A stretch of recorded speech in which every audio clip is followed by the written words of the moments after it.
Arritmias pós-refeição. Já recebeu algum paciente com essa queixa? E será que os alimentos podem mesmo causar alterações nos batimentos cardíacos? Essa é uma pergunta que eu recebo com uma certa frequência nas redes sociais e também no consultório. E a resposta é sim. Porém, nem sempre isso quer dizer algo errado ou patológico. Isso pode ser até um fenômeno natural na dependência do que se come. Vamos entender um pouquinho melhor. Comer alimentos específicos ou beber certas bebidas pode aumentar a frequência cardíaca para mais de 100, criando a sensação de que seu coração está acelerado ou pulando naturalmente. Inclusive, alguns alimentos devem ser consumidos com precaução em pessoas que sofrem de fibrilação atrial, por exemplo. O principal deles seria a cafeína. A cafeína aumenta a liberação de adrenalina e noradrenalina, o que pode aumentar a frequência cardíaca ao causar contrações atriais prematuras, o que pode levar, por sua vez, a uma coisa que nós chamamos de taquicardia supraventricular.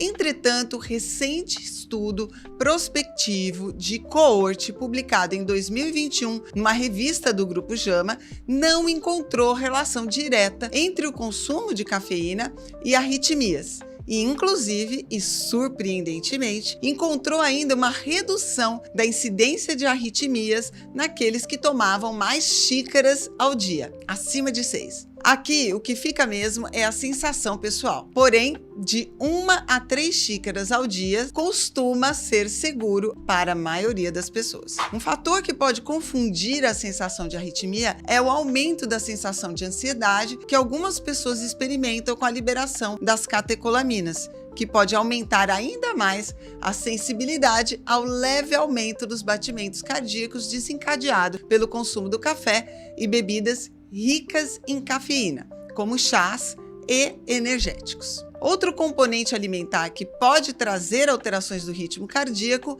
é o álcool. Aqui, o efeito tóxico é direto do álcool sobre as células do miocárdio. Uma meta-análise de 2022, que incluiu 13 estudos com mais de 10 milhões de pessoas, mostrou que o consumo de uma bebida alcoólica ao dia aumenta o risco de fibrilação atrial em 6%. E esse risco é diretamente proporcional ao volume consumido, principalmente nos homens. Outros alimentos podem também causar alterações no ritmo cardíaco de base, mas não por efeito direto no coração. Um exemplo disso é o consumo de alimentos muito ricos em carboidratos simples, que podem causar uma hipoglicemia rebote em pessoas sensíveis e com resistência insulínica. A queda da glicemia pode causar a elevação dos batimentos cardíacos e o mal-estar, e não o efeito direto do alimento no coração. O volume de alimento e líquidos ingeridos também pode estar associado a alterações do ritmo cardíaco. A excessiva distensão do estômago, especialmente quando se consome bebidas gaseificadas, pode empurrar o diafragma para cima e isso acaba causando extrasístoles e sensação de palpitações em pessoas mais sensíveis.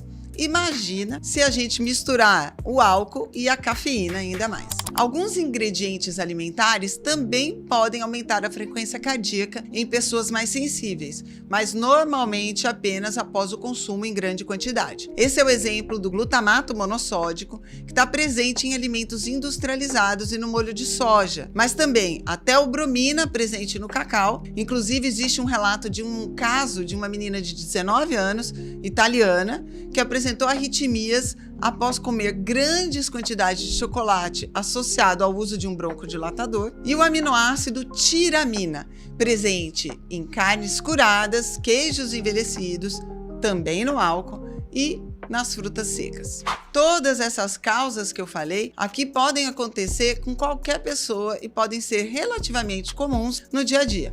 Porém, existem condições que precisam de uma maior atenção de nós médicos, porque frequentemente passam despercebidas e podem levar a graves desfechos. A primeira delas é a doença celíaca, isso mesmo. Já é relatado na literatura o aumento do diagnóstico de cardiomiopatias em pacientes celíacos. A cardiomiopatia celíaca é uma doença grave e potencialmente fatal, que às vezes requer inclusive um transplante cardíaco e pode Pode ocorrer em populações adultas e pediátricas, manifestando-se primeiramente com arritmias, dispneia e até síncope ou desmaios, segundo a revisão sistemática publicada em 2024. Um relato de caso publicado em 2023 descreveu o caso de uma paciente de 50 anos, sabidamente celíaca há 10 anos, que não fazia uma dieta realmente restrita ao glúten e passou a apresentar arritmia cardíaca por um bloqueio cardíaco avançado, chegando ao hospital com batimentos excessivamente lentos, 38 batimentos por minuto, o qual foi revertido após a paciente aderir a uma dieta realmente isenta de glúten.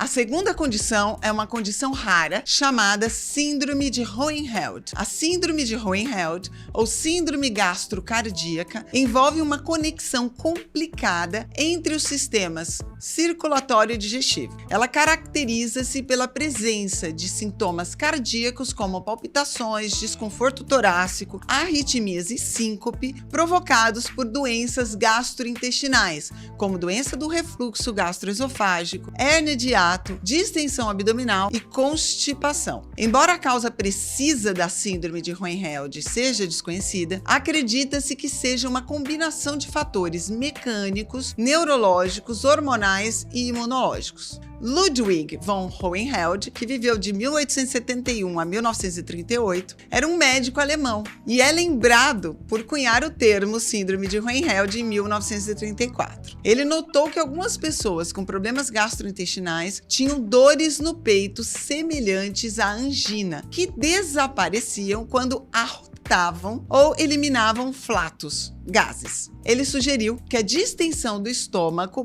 provocada pelos gases alimentares criava um reflexo que alterava o ritmo e a batida do coração. A existência de doenças gastrointestinais que fazem com que o estômago ou o intestino sejam distendidos demais com gases ou alimentos está ligada à patogênese da síndrome de Hohenheld. Algumas dessas condições incluem refluxo gastroesofágico, hérnia hiatal, intolerâncias alimentares, como a intolerância à lactose e à frutose, e até a constipação grave. O tratamento da condição vai depender da causa da distensão do sistema digestivo, que é o que realmente precisa ser tratado. Além disso, evitar comer grandes volumes cada vez, não comer e deitar logo em seguida e evitar bebidas gaseificadas são algumas das recomendações para evitar as arritmias pós-refeição. Ainda tem alguma dúvida? Deixa aqui nos comentários. Aqui no meu canal do YouTube e nas minhas outras redes sociais, eu te ensino mais sobre este e outros assuntos. Se você gostou desse conteúdo, não esqueça de curtir o vídeo e me seguir aqui no canal e lá no Instagram.